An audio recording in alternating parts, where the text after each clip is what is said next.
할렐루야. 예수 그리스도 이름으로 하나님 말씀 증거하겠습니다. 먼저 하나님 말씀 요한계시록 2장 18절에서 29절 말씀 찾겠습니다. 요한계시록 2장 18절에서 29절 말씀 제가 읽겠습니다. 두아디라 교회의 사자에게 편지하기를, 그 눈이 불꽃 같고 그 발이 빛난 주석과 같은 하나님의 아들이 가라사대, 내가 네 사업과 사랑과 믿음과 섬김과 인내를 아노니 네 나중 행위가 처음 것보다 많도다. 그러나 네게 책망할 일이 있노라. 자칭 선지자라는 여자 이스벨을 내가 용납함이니 그가 내 종들을 가르쳐 꿰어 행음하게 하고 우상의 재물을 먹게 하는도다. 또 내가 그에게 회개할 기회를 주었으되 그 맹을 회개하고자 아니하는도다. 볼지어다 내가 그를 침상에 던질 터이요 또 그로 더불어 간음하는 자들도 만일 그의 행위를 회개치 아니하면 큰 환난 가운데 던지고, 또 내가 사망으로 그의 자녀를 죽이리니 모든 교회가 나는 사람의 뜻과 마음을 살피는 자인 줄 알지라. 내가 너희 각 사람의 행위대로 갚아주리라. 두아디라에 남아있어 이 교훈을 받지 아니하고 소위 사단의 깊은 것을 알지 못하는 너희에게 말하노니, 다른 짐으로 너희에게 지울 것이 없노라. 다만 너희에게 있는 것을 내가 올 때까지 굳게 잡으라. 이기는 자와 끝까지 내 일을 지키는 그에게 만국을 다스리는 권세를 주리니, 그가 철장을 가지고 저희를 다스려 질그릇 깨트리는 것과 같이 하리라. 나도 내 아버지께 받은 것이 그러하니라. 내가 또 그에게 새벽별을 주리라. 귀 있는 자는 성령이 교회들에게 하시는 말씀을 들을지어다. 아멘.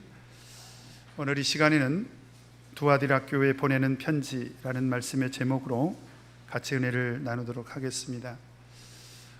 두아디라 교회가 어떻게 시작이 됐는지, 역시 이 교회도 성경에는 전혀 알려진 것이 없습니다. 그럼에도 불구하고 우리가 몇 가지 좀 추측을 해볼 수 있는 것이 있는데요. 첫 번째로는 우리 서머남 교회 그리고 버가모 교회처럼 바울 사도가 3차 전도 여행 때 바로 에베소 지역에서 전도 활동을 통해서 개척이 됐다, 이렇게 추측해 볼 수가 있습니다. 그래서 사도행전 19장 9절 10절 말씀을 보면 바울 사도가 에베소 지역에서 2년 동안 이제 전도 활동을 하지 않습니까? 그때 바로 에베소 인근에 있던 아시아에 사는 자들이 다 주의 말씀을 들었다라고 하는 걸로 봤을 때, 그때 복음이 전파가 돼서 교회가 세워졌다라고 이렇게 추측을 해볼 수 있습니다. 그런데 또 한 가지 유력한 추측이 있습니다. 바로 그것은 바울이 2차 전도 여행 때 최초로 유럽 지역에 가서 전도를 하지 않습니까? 그때 최초로 전도된 그 지역이 어디죠? 빌립보 지역이죠. 빌립보. 그 빌립보 지역에서 최초로 전도된 사람이 누굽니까? 바로 루디아죠. 루디아. 그런데 바로 그곳은 이제 유럽입니다.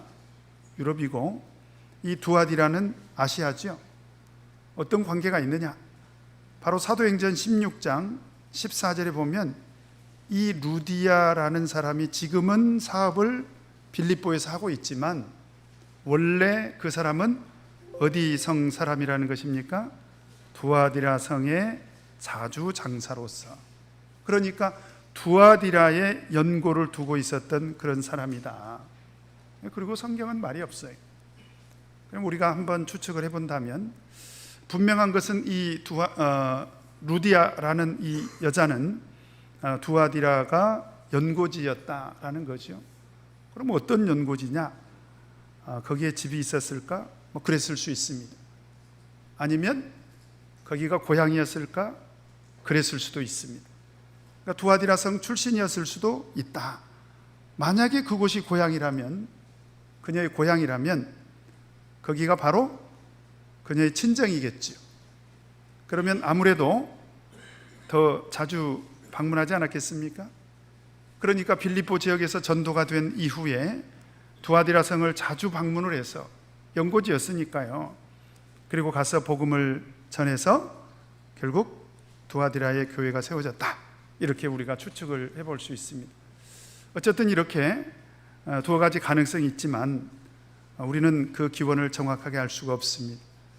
그런데 만약에 그녀가 그 자기 연고지였던 바로 두아디라 성에 가서 복음을 전했다면 참 얼마나 감사한 일입니까? 실제로 우리 교회 역사를 보면요, 이와 똑같은 일이 있었습니다. 그 테시 성을 가진, 테시라는 성을 가진 것은 참 특이하죠. 그 테시 성을 가진 한 세댁이 3개로 시집을 갑니다. 그래서 그 3개로 시집을 가가지고 이제 참예수 교회에 복음을 받아들이죠. 그리고 그녀는 자기 친정을 드나들다가 그 마을 사람들에게 전도를 합니다. 그렇게 해서 세워진 교회가 어디냐? 어디입니까? 우리 대방동에는 여우치 출신들이 참 많죠. 바로 그 교회가 여우치 교회입니다. 김화실 자매님 맞죠? 그리고 김봉자 자매님, 그리고 우리 김용주 집사님, 그리고 어머님 다 우리 여우치 출신이죠. 바로 그 태시성을 가진 분이 누구냐? 허진숙 사모 친할머님 되십니다. 그러니까 원래 3계에서 참예수 교회에서 물과 성령으로 거듭났고, 그리고 이제 자기 친정집을 드나든 거예요. 그래서 자기 친정집을 드나들다가 자기 친정 그 마을 사람들에게 복음을 전한 것입니다. 교회가 없었어요. 그런데 그렇게 해서 복음을 전해가지고 세워진 교회가 바로 여우치 교회고, 그 여우치 교회를 통해서 벌써 우리 대방교회 일꾼 집사님이신 김용주 집사님, 또 어머님, 또 가족들이 얼마나 많이 있습니까? 가족들 참 많이 있죠. 또 우리 애참 부장님, 아주 우리 대방교회에서 수고하시는 김하실 자매님, 또 우리 김봉자 자매님, 다 여우치 출신입니다. 그러니까 참 하나님의 이런 복음 전파는 참 신기한 면이 있다라고 하는 것을 느끼게 됩니다. 바로 그런 두아디라 교회가 그런 경로를 통해서 세워졌을 그런 가능성이 있다라는 말씀을 먼저 드렸고요. 그 다음에 오늘 이제 예수님께서 두아디라 교회 사자에게 편지를 하고 있는데요, 계속 반복해서 말씀을 드립니다만은 편지는 사자가 교회를 대표해서 받게 되지만 사실은 이 편지는 누구에게 주시는 말씀입니까? 우리 29절 같이 한번 읽겠습니다. 시작. 귀 있는 자는 성령이 교회들에게 하시는 말씀을 들을지어다.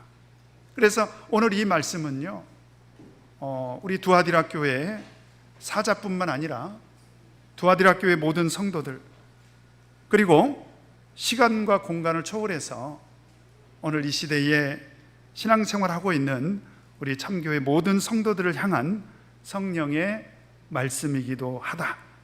그래서 우리가 이 말씀을 들을 때요, 성령께서 오늘 이 시대를 살아가는 우리들에게 주시는 말씀이다, 이런 믿음을 가지고 말씀을 듣는다면 정말 우리들에게 큰 가르침이 되고 교훈이 될 줄로 압니다. 그러면 오늘 두아디라 교회 예수님께서 또 어떤 모습으로 나타나십니까? 우리 18절 같이 한번 읽겠습니다. 시작. 두아디라 교회 사자에게 편지하기를 그 눈이 불꽃 같고 그 발이 빛난 주석과 같은 하나님의 아들이 가라사대. 여기서 보니까 예수님께서 두 가지 특징을 가지고 나타나십니다. 하나는 뭐냐면 눈이 어떤 모습으로 나타났습니까? 불꽃같이 나타났다는 거예요. 눈에서 막 불꽃이 튀었다는 것입니다. 근데 우리가 성경을 보면요, 성경은 일관성이 있습니다. 그래서 다니엘서 10장을 보면 다니엘이 이상 중에 바로 이 모습을 봅니다. 우리 다니엘서 한번 보도록 하겠습니다. 다니엘서 10장, 이건 다니엘이 이상 중에 본 모습인데요. 다니엘서 10장 6절 한번 보도록 하겠습니다. 구약성경 1250쪽입니다. 다니엘 10장 6절 같이 한번 읽겠습니다. 시작. 그 몸은 황옥 같고 그 얼굴은 번갯빛 같고 그 눈은 횃불 같고 그 팔과 발은 빛난 놋과 같고 그 말소리는 무리의 소리와 같더라. 여기서 보니까 눈이 어떤 모습을 하고 있습니까? 횃불 모습을 하고 있더라. 그런데 이 횃불의 히브리어가 라피드인데요, 이 라피드라고 하는 단어가 원래 불꽃입니다. 불꽃. 똑같은 단어지요. 그러니까 다니엘이 이상 중에 본 그분이 누구냐 이 말이죠. 그분이 누굽니까? 바로 예수 그리스도시죠. 그래서 예수님께서 나타나실 때 어떤 눈을 가지고 나타나셨다는 것입니까? 불꽃 같은 눈으로 나타나셨다.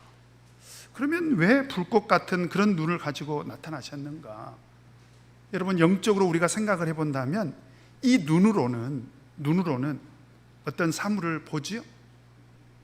그런데 보면 우리가 알게 되지 않습니까? 이것은 하나님의 전지성을 의미합니다. 그래서 눈에는 하나님의 전지함이 들어있다는 거예요. 그래서 하나님께서는 다 보고 다 아신다는 것입니다. 그래서 하나님께서는 우리의 마음과 우리의 생각까지도 다 꿰뚫어 보고 계신다는 거예요. 그래서 잠언 15장 3절에 보면 여호와의 눈은 어디서든지 악인과 선인을 감찰하시느니라. 하나님께서는 다 보고 계신다. 그리고 하나님께서는 다 알고 계신다라고 하는 거지요. 그래서 우리 성숙한 믿음의 특징 중에 하나가 뭐냐? 이걸 믿는 거예요. 믿음이 성숙한 사람은요, 어디에서 무엇을 하든지 항상 무엇을 의식하냐면 하나님이 보고 계시지. 믿음이 성숙한 사람은 그래요. 하나님께서 지금 보고 계시니까 하나님은 다 알고 계시지. 그런 믿음을 가진 사람들은 참 믿음이 성숙한 사람이지요. 제가 오래전에 삼계교회 영은의 강사로 제가 간 적이 있습니다. 그런데 가서 71세 때 세례를 받은 할아버지 한 분을 뵀어요. 근데 그 할아버지께서 세례 받은 지 딱 1년 됐더라고요. 그러니까 제가 갔을 때는 이제 72살 잡수신 그런 할아버지셨는데요, 이분이 저에게 그런 얘기를 하더라고요. 얼마나 자기 스스로 대견스러웠는지, 목자님 참 신기하죠. 제가 평생을 먹었던 술을 끊었다는 거예요. 70평생을 자기가 술을 달고 살았는데 술을 끊었다는 거예요. 그러면서 뭐라고 얘기를 하냐면, 자기가 예수 믿고 세례 받고 술을 끊었더니 자기 친구들이 너무 괴롭히더라는 거예요.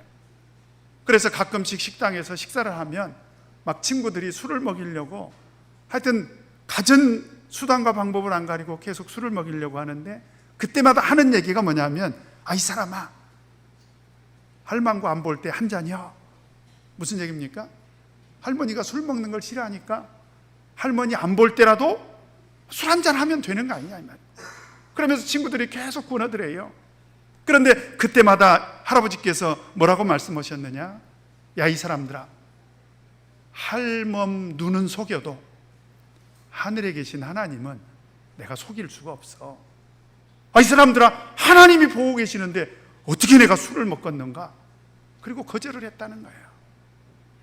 그 얘기를 제가 들을 때 정말 감동을 받았습니다. 그러면서 제가 한 가지 깨달은 게 뭐냐? 성숙한 믿음이라는 것은 오래 믿은 사람들의 전유물이 아니다. 물론 일반적으로 신앙생활을 오래 하신 분들이 믿음이 성숙할 수 있습니다. 근데 정말 신기하게도요, 오늘 이 할아버지께서는 세례받은 지 1년밖에 안 됐는데 어떤 믿음이 있었습니까? 하나님께서 보고 계신다는 거예요. 따라서 해보십시다. 하나님께서 보고 계신다. 이것만 믿고 신앙생활해도요, 성숙한 믿음입니다. 따라서 해보십시다.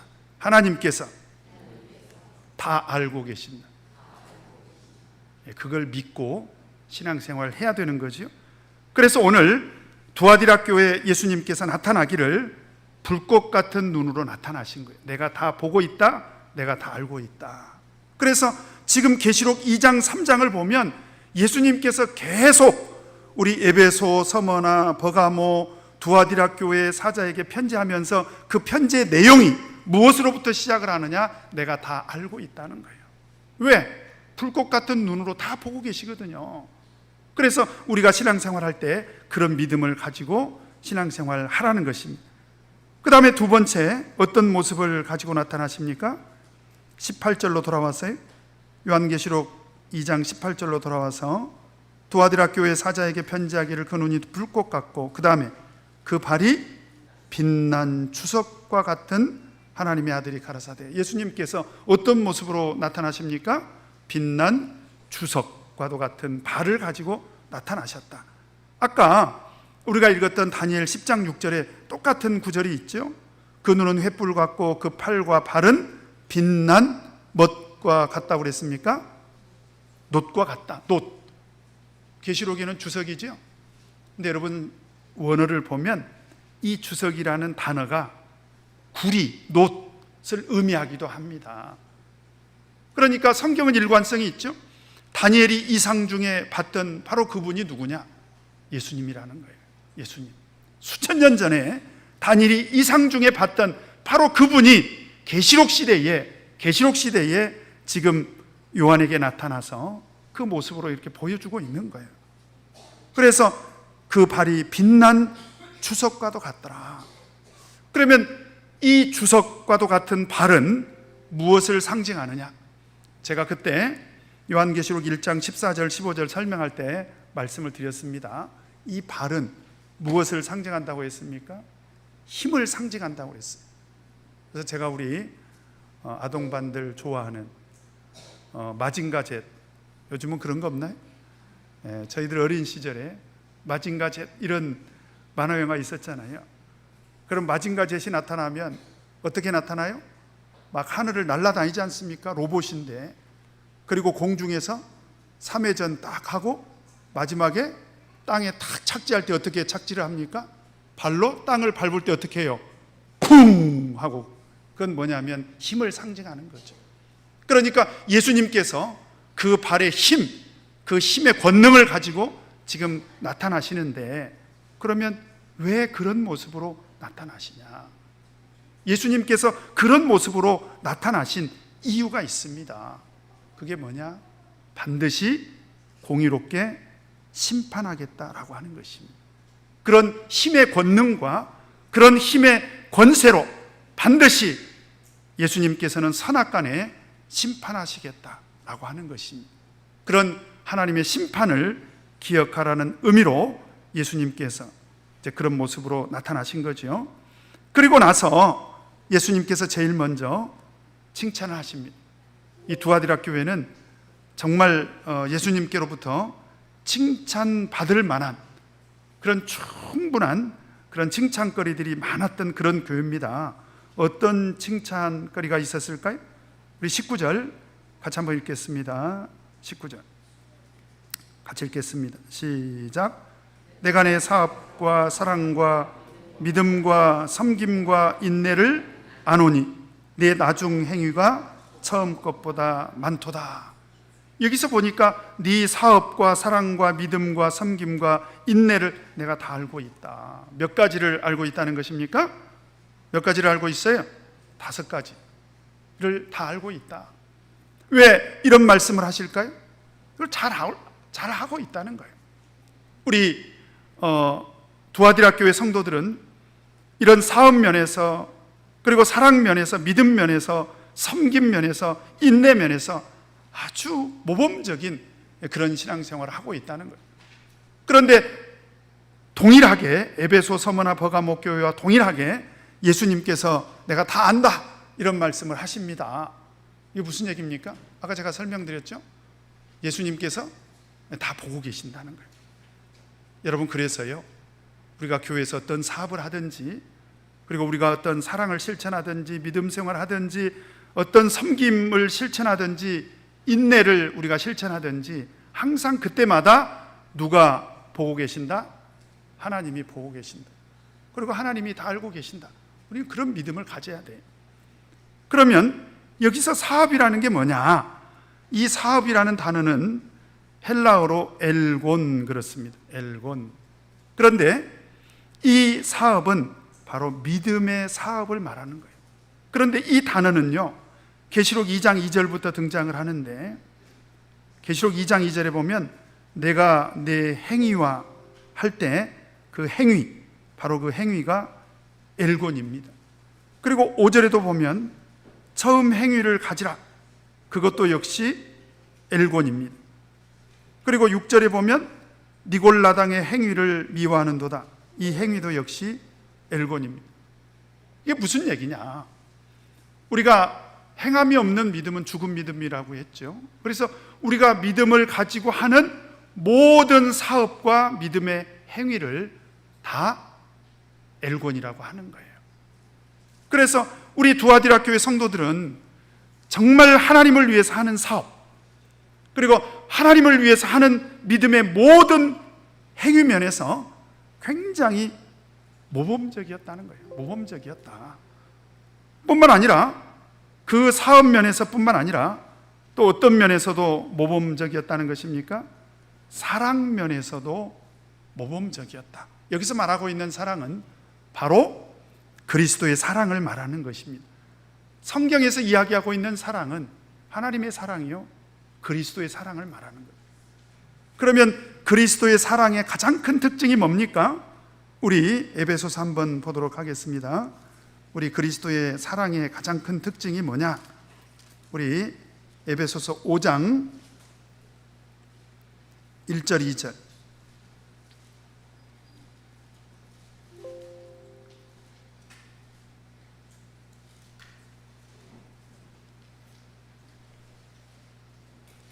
같이 한번 읽겠습니다. 시작. 그러므로 사랑을 입은 자녀같이 너희는 하나님을 본받는 자가 되고 그리스도께서 너희를 사랑하신 것 같이 너희도 사랑 가운데서 행하라. 그는 우리를 위하여 자신을 버리사 향기로운 제물과 생축으로 하나님께 드리셨느니라. 여기서 그리스도의 사랑을 소개하고 있는데요, 어떤 사랑을 소개하고 있습니까? 예수님께서는 우리를 사랑하실 때 어떻게 사랑하셨습니까? 자기 자신을 다 버렸다는 거예요. 이를테면 우리가 자녀들을 위해서 부모님들이 자기들이 하고 싶었던 것 다 포기하죠. 자기들이 먹고 싶은 것 다 포기하죠. 자기들이 갖고 싶었던 거 다 포기하지 않습니까? 그래서 우리 부모님들은 정말 위대한 거예요. 우리 부모님 사랑은 정말 위대한 사랑입니다. 마찬가지로 우리 그리스도께서 우리를 사랑하실 때 그렇게 사랑하셨다는 거예요. 자기를 버리심으로 어떻게 버리셨습니까? 향기로운 제물과 생축으로 하나님께 드리셨다는 거예요. 희생적인 그런 사랑을 우리에게 보여주셨다. 왜 그런 사랑을 우리에게 보여주셨다는 것입니까? 우리도 사랑 가운데서 행하도록. 그래서 우리가 하나님을 믿는다면, 적어도 우리가 하나님을 믿는다, 그리고 예수 그리스도의 십자가의 그 구속의 사랑으로 내가 구원받았다, 이렇게 믿는다면 우리는요, 이런 희생적인 사랑을 사모해야 됩니다. 내가 어떻게 하면 내가 교회에서 다른 사람들보다 내가 조금 더 수고할 것인가, 그리고 내가 다른 사람들보다 어떻게 조금 더 희생할 것인가, 그렇게 해서 내가 조금 더 수고하고 내가 조금 더 희생함으로 예수 그리스도께서 나에게 베풀어 주신 그런 희생적인 사랑에 보답할 것인가, 우리는 그런 생각을 품고 신앙생활을 해야 되는 것입니다. 그런데 참 감사하게도요, 우리 두아디라 교회 성도들은 그런 희생적인 사랑을 실천함에 있어서 대단히 모범적인 그런 신앙생활을 했다는 것입니다. 뿐만 아니라 19절에 보면 사업과 사랑과 또 무엇이 등장합니까? 믿음이 등장하죠. 여기서 믿음이라는 것은 신실함을 말하는 것입니다. 원어로 피스티스라고 해요. 피스티스. 그러니까 신실하다는 것은 뭐냐면 변함이 없는 것을 말하는 거예요. 변함이 없는 것. 그러니까 우리가 신앙생활 하다 보면 때로 믿음이 흔들릴 때가 있지 않습니까?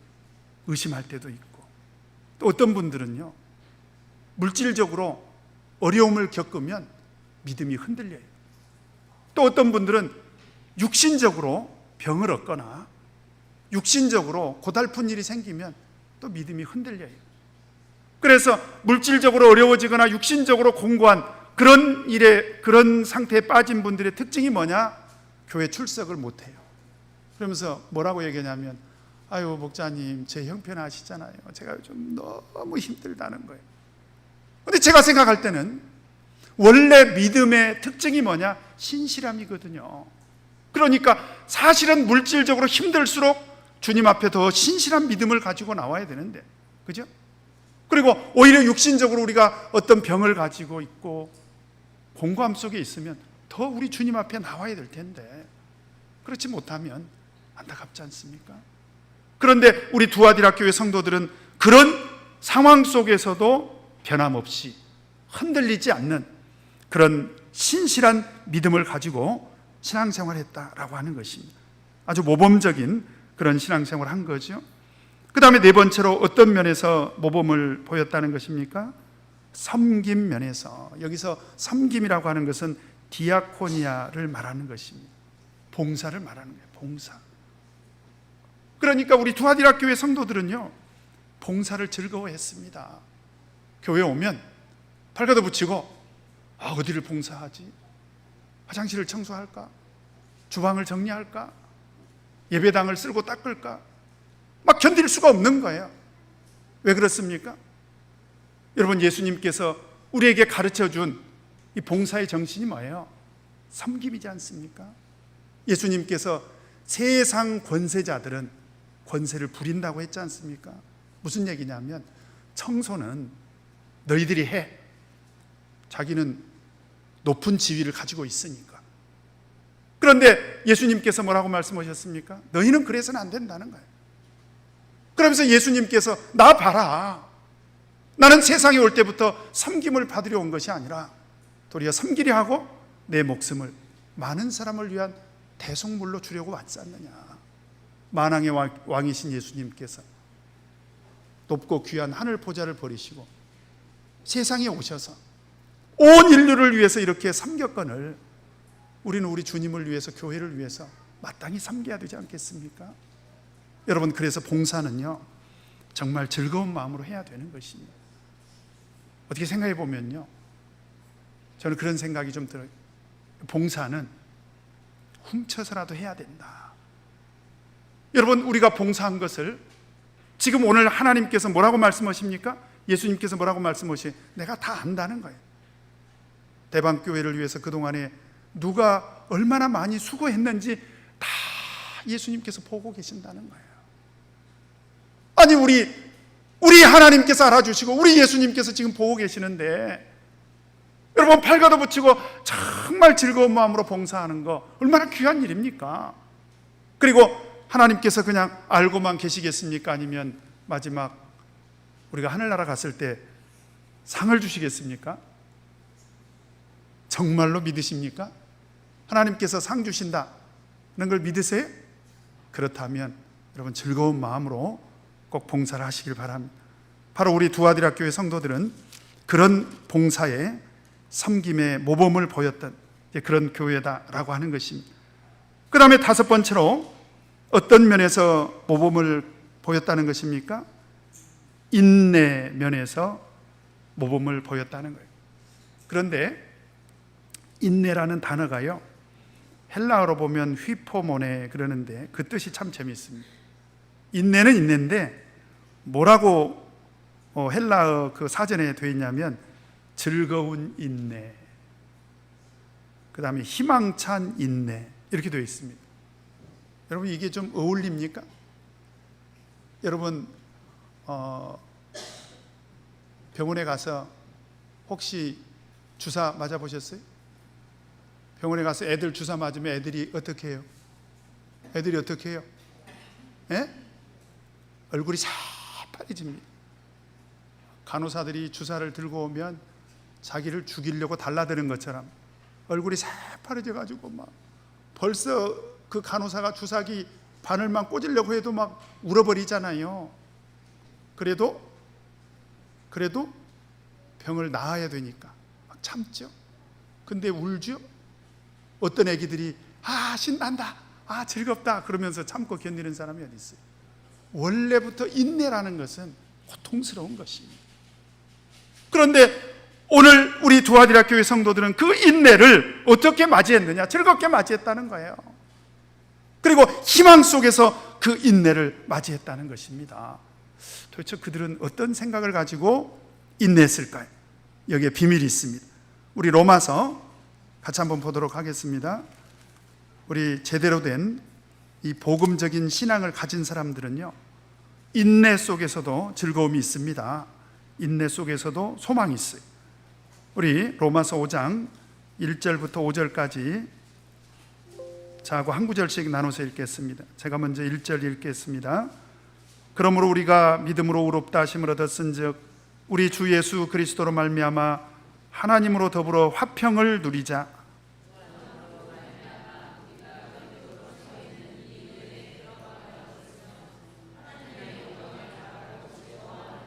다만 이뿐 아니라 우리가 환난 중에도 즐거워하나니 이는 환난은 인내를, 다 같이 소망이 부끄럽게 아니함은 우리에게 주신 성령으로 말미암아 하나님의 사랑이 우리 마음에 부은 바 됨이니. 여기서 즐거운 인내가 등장을 합니다. 그런데 어떻게 해서 우리가 즐거운 인내를 우리가 할 수가 있느냐? 우리가 예수 그리스도로 말미암아 구원을 얻게 됐지 않냐 이 말이죠. 그래서 예수 그리스도를 통해서, 그런 구속의 은혜를 통해서 구속함을 입은 사람들은 어떤 믿음을 가져야 되느냐? 환난 속에서도 즐거워할 수 있다는 거예요. 어떻게 그게 가능하냐? 환난을 참을 수 있는 그런 믿음을 가지게 됐다는 거예요. 그리고 그 인내를 통해서 우리가 연단을 받게 된다는, 연단이라는 것은 뭐냐면 우리가 더 강해진다는 것입니다.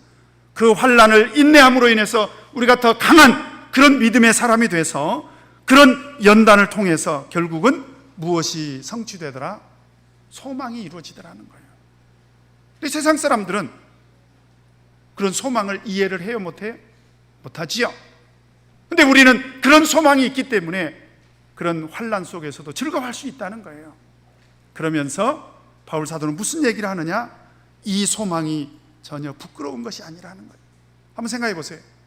예수 믿는 사람에게 환난이 찾아왔습니다. 환난이 찾아왔어요. 예수 안 믿는 사람들이 볼 때는 뭐라고 얘기하겠습니까? 뭐 예수 믿고 잘 먹고 잘 산다는 도만 저렇게 환난이 오고 말이야, 예수 믿어봐야 아무 소용이 없어. 그러면 부끄러울 수도 있지 않냐 그 얘기입니다. 그런데 그런 환난 속에서도 인내하고 연단받고, 그래서 마지막 그런 소망을 이루는 신앙생활하는 사람들은 즐겁게 신앙생활할 수 있다는 거예요. 그 이유가 어디 있습니까? 부끄럽지 않게 신앙생활할 수 있다는 거예요. 왜 그렇습니까? 성령께서 우리 소망에 대해서 증거를 보여주시더라는 거예요. 그래서 5절에 보면 소망이 부끄럽게 아니함은 우리에게 주신 무엇으로 말미암아?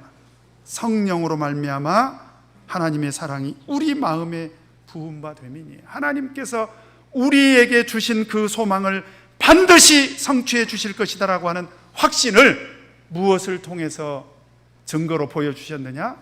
성령을 통해서 보여주셨다. 그 성령을 통해서 그 하나님의 사랑이 우리 마음 가운데 부어짐으로 하나님께서 우리에게 주신 그 소망을 반드시 이루게 해주실 것이다. 근데 참 감사하게도요, 우리 두아디라 교회 성도들은 그런 인내를 실천하면서 신앙생활을 했다라고 하는 것입니다. 그런데 더 감사한 게 있습니다. 우리 19절, 다시 요한계시록 2장 19절로 돌아와서요. 자, 2장 19절 같이 읽겠습니다. 시작. 내가 내 사업과 사랑과 믿음과 섬김과 인내를 아노니 내 나중 행위가 처음 것보다 많도다. 참 감사할 것은요, 우리 두아디라 교회 성도들이 5가지 사업, 사랑, 믿음, 그 다음에 섬김, 인내가 신앙생활 처음 시작할 때, 그 다음에 교회가 처음 세워졌을 때 비해서 시간이 갈수록, 세월이 흐를수록 점점 더 많아졌다는 거예요. 여기서 많다 하는 것은 엄청나게 많다, 그런 뜻입니다. 따라서 해보십시다. 엄청나게 많다. 이제 우리 대방교회가 한 60년 됐죠? 그죠? 한 60년 됐습니다. 그러면 대방교회 처음 세워질 때에 비해서, 대방교회 처음 세워질 때 여기서 신앙생활 하셨던 분들 혹시 계십니까? 손 한번 들어보세요. 오, 여기 계시네. 증인이 계시네. 어떻게 그때에 비해서 지금 사업과 그 다음에 뭐예요? 사랑과 믿음과 섬김과 인내가 엄청 많아졌죠? 예, 우리 그렇게 믿고 신앙생활 하십시오. 또 저는 그렇게 됐으면 좋겠어요. 그래서 어떤 교회든지 어떤 신도든지 처음 시작할 때보다 믿음이 진보해야 돼요. 그런데 애석하게도 에베소 교회 성도들은 어떤 교회가 되고 말았습니까? 처음 사랑을 잃어버렸습니다. 그런데 두아디라 교회 성도들은 어떤 신앙생활을 했습니까? 시간이 갈수록 믿음이 진보했다는 거예요. 그래서 디모데전서 4장 15절에 보면 이 모든 일에 전심전력하여 너의 진보를 모든 사람에게 나타나게 하라. 믿음의 진보를 보여줄 수 있는 그런 교회, 바로 그런 교회가 두아디라 교회였다라고 하는 것입니다. 여기까지 하고 설교를 끝나면 얼마나 좋겠어요, 그죠? 그런데 참 애석한 것은요, 이 두아디라 교회는 장점이 많은 교회였습니다. 장점이 몇 가지라고요? 5가지. 그리고 이것이, 이 장점 5가지가 처음보다 나중이 더 엄청 많아졌다, 제가 그렇게 말씀드렸죠? 그러면 이 교회는 성장하고 있는 교회 맞죠? 발전하고 있는 교회 맞죠? 그런데요, 아무리 장점이 많아도, 아무리 성장하고 발전하고 있는 그런 교회일지라도 교회 안에 심각한 문제가 있습니다. 그러면 두아디라 교회는 어떤 문제가 있었습니까? 20절에 보니까 같이 한번 읽겠습니다. 시작. 그러나 내게 책망할 일이 있도다. 자칭 선지자라는 여자 이세벨을 내가 용납함이니 그가 내 종들을 가르쳐 꿰어 행음하게 하고 우상의 재물을 먹게 하는도다. 정말 애석한 일은요, 그 두아디라 교회는 정말 장점이 많았고 성장하고 있는, 발전하고 있는 그런 교회였는데, 애석하게도 그 가운데, 그 교회 신도 가운데 자칭 선지자가 있었다는 거예요. 이건 가짜 선지자입니다. 거짓 선지자죠. 여러분, 이세벨은 원래 열왕기상에 등장하지 않습니까? 유다 왕 아합 왕의 아내입니다. 근데 이 여자가 이방 여인이지 않습니까? 그래서 결국 어떤 일을 저지르죠? 이스라엘을 미혹해서 그들로 하여금 우상을 섬기게 만들고 행음하게 하지 않습니까? 그러니까 그 이세벨이 마치 살아서 돌아온 것처럼 교회 안에 그런 자칭 선지자가 있어서 신도들을 잘못 가르쳐 가지고요, 어떻게 우상을 섬기게 만들고 행음하게 했다라고 하는 것입니다. 그러면 이 선지자는 거짓 선지자지요? 마태복음 24장 24절에 보면 거짓 그리스도들과 거짓 선지자들이 일어나 큰 표적과 기사를 보여 할 수만 있으면 택하신 자들도 미혹하게 하리라. 예수님께서 말세에 틀림없이 이런 일이 일어나더라는 거예요. 예언을 한 것입니다. 그래서 우리가 정신 차려야 돼요. 그래서 그런 거짓 선지자들, 이세벨과 같은 그런 가짜 선지자들을 분별할 수 있는 그런 분별력이 우리가 있어야 돼요. 그런데 참 감사하게도 하나님께서는요, 그들에게 회개할 기회를 주셨습니다. 21절 같이 읽겠습니다. 시작. 또 내가 그에게 회개할 기회를 주었으되 그 음행을 회개하고자 아니하는도다. 참 감사하게도 하나님께서 그들에게 우상을 섬기고 음행을 했음에도 불구하고 회개할 기회를 주셨어요, 안 주셨어요? 주셨어요. 그런데 회개했습니까, 안 했습니까? 네. 그래서 제가 참예수교에서 한 50년 신앙생활 했고요, 그 다음에 목회를 한 23년째 하고 있는데 제가 한 가지 느낀 게 있습니다. 그게 뭐냐, 성경을 보면 아무리 큰 죄를 져도 하나님께서 회개할 기회를 주시고 또 실제로 그런 회개를 통해서 하나님의 은혜를 입은 사람이 없는 건 아니에요. 근데 성경을 보면 많지가 않아. 그래서 왜 그럴까? 그래서 제가 음행죄라든지 음행을 한 사람, 그런 사람들의 특징, 그 다음에 교회에서 우상을 섬긴다거나 이렇게 좀 큰 죄를 지은 사람들을 보면 회개가 쉬운 일이 아니더라고요. 자기 잘못을 뉘우치려고 하질 않아요. 아니, 음행을 저질렀으면 일평생 정말 하나님 앞에서 눈물로 회개하면서, 그죠? 다윗처럼 그 눈물로 침상을 띄웠다고 했지 않습니까? 그렇게 정말 가난한 마음으로 겸손하게 낮아진 그런 마음으로 신앙생활을 해야 되는데, 오히려 그런 사람들이 막 교회 와서 큰 소리 치고요, 교회를 어지럽히고 오히려 교회를 막 시끄럽게 하는 그런 경우를 저는 너무나 많이 봤습니다. 그래서 회개가 쉬운 일이 아니에요. 그래서 두아디라 교회도 하나님께서 회개할 기회를 주셨지만 그 음행을 회개하지 않더라. 그러면 결국 어떻게 될까요? 하나님께서 그들을 어떻게 심판하실까요? 22절, 23절 같이 읽겠습니다. 시작. 볼지어다 내가 그를 침상에 던질 터요, 또 그로 더불어 간음하는 자들도 만일 그의 행위를 회개치 않으면 큰 환난 가운데 던지고. 하나님께서 반드시 심판하시겠다. 그런데 침상에 던지겠다, 이게 무슨 얘기인가? 침상은 어떤 사람들이 사는 곳입니까? 환자들, 아픈 사람들. 그래서 하나님께서 형벌로 다스리겠다라고 하는 것입니다. 그것이 질병이든지 어떤 고통이든지 어떤 것이든지 간에 하나님께서는 그 음행을 회개하지 않는 그런 사람들은 반드시 심판하겠다, 징계하겠다, 고통을 주겠다, 그런 얘기입니다. 뿐만 아니라 23절에 보니까 또 내가 사망으로 그의 자녀를 어떻게 하겠다는 거예요? 죽이겠다는 거예요. 음행으로 인해서 그들이 자녀를 낳았다, 그런 얘기는 아니고 이건 영적인 의미입니다. 바로 그런 음행하는 이세벨의 교훈을 따르는 그런 사람들은 하나님께서 반드시 어떻게 심판하시겠다? 사망으로 심판하겠다. 그런데 두아디라 교회 성도들에게만 경고하고 있습니까? 그렇지 않죠? 23절에 보면 누구에게도 경고하고 있습니까? 모든 교회가 나는 사람의 뜻과 마음을 살피는 자인 줄 알지라 내가 너희 각 사람의 행위대로 갚아주리라. 이게 무슨 얘기입니까?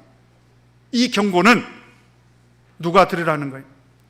모든 교회가 들으라는 거예요. 하나님은 반드시 우리 악행에 대해서 징계하시고 심판하신다, 이런 경고를 모든 교회가 들으라는 것입니다. 그 다음에 24절 25절 같이 한번 읽겠습니다. 시작. 두아디라에 남아있어 이 교훈을 받지 아니하고 소위 사단의 깊은 것을 알지 못하는 너희에게 말하노니 다른 짐으로 너희에게 지울 것이 없노라. 다만 너희에게 있는 것을 내가 올 때까지 굳게 잡으라. 참 감사하게도 우리 두아디라 교회는 이세벨의 교훈을 따르지 않고요, 사단의 깊은 것에 빠지지 않고, 그리고 믿음을 굳게 지키는 그런 사람들이 있더라는 거예요. 그래서 그런 사람들에게는 오늘 예수님께서 더 이상 짐을 지우겠다, 지우지 않겠다. 왜? 아니, 지금 남은 자가 돼서 정말 믿음 생활을 너무 열심히 잘하고 있는데요, 다만 마지막으로 부탁하고 있는 게 뭡니까? 내가 올 때까지는 너희에게 있는 그 믿음, 그 신앙 어떻게 하라는 거예요? 굳게 잡으라는 거예요. 그리고 마지막으로 26절 27절, 자, 이기는 자들에 대한 하나님의 은혜와 축복의 약속입니다. 26절 27절 같이 읽겠습니다. 28절까지 읽겠습니다. 시작.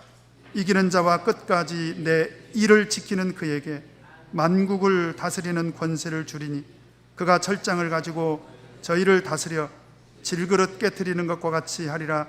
나도 내 아버지께 받은 것이 그러하니라. 내가 또 그에게 새벽별을 주리라. 이기는 자에 대한 하나님의 은혜와 축복의 약속인데요, 두 가지입니다. 하나는 뭐냐면 만국을 다스리는 권세를 주겠다는 거예요.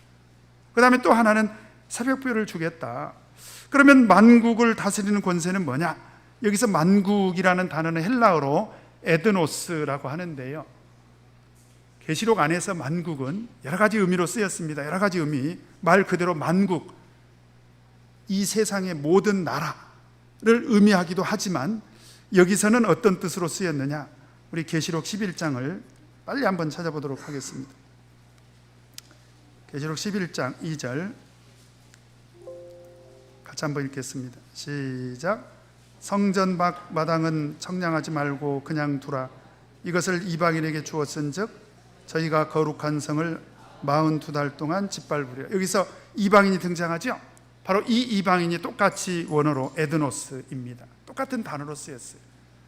그러면 그 다음 구절 우리가 보면 만국을 다스리는 권세를 통해서 어떤 일을 하도록 하시겠다는 것입니까? 27절, 우리 계시록 2장 27절로 다시 돌아왔어요. 한 번 더 읽겠습니다. 시작.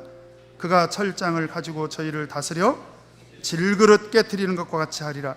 나도 내 아버지께 받은 것이 그러하니라. 누구를 심판할 때 그 권세를 사용하도록 하겠다는 거예요? 이방인들, 불신자들, 하나님을 믿지 않는 그런 이방인들, 불신자들을 심판할 때 그 만국을 다스리는 권세를 누구에게 주겠다는 것입니까? 우리에게 주겠다. 지금 그런 얘기입니다. 그 다음에 28절에 보면 또 한 가지 은혜와 축복이 있습니다. 무엇입니까? 내가 또 그에게 무엇을 주겠다? 새벽별을 주겠다. 이 새벽별이 뭐냐? 자, 시간이 없으니까 빨리빨리 시작하겠습니다. 우리 계시록 22장 16절, 이 새벽별이 뭐냐? 같이 읽겠습니다. 시작. 나 예수는 교회들을 위하여 내 사자를 보내어 이것들을 너희에게 증거하게 하였노라. 나는 다윗의 뿌리요 자손이니 곧 광명한 새벽별이라 하시더라. 새벽별은 지금 누구를 말하고 있습니까? 예수 그리스도. 그러면 왜 예수님을 새벽별이라고 이렇게 묘사를 했을까? 베드로후서 1장 19절에 보면 이런 말씀이 있어요.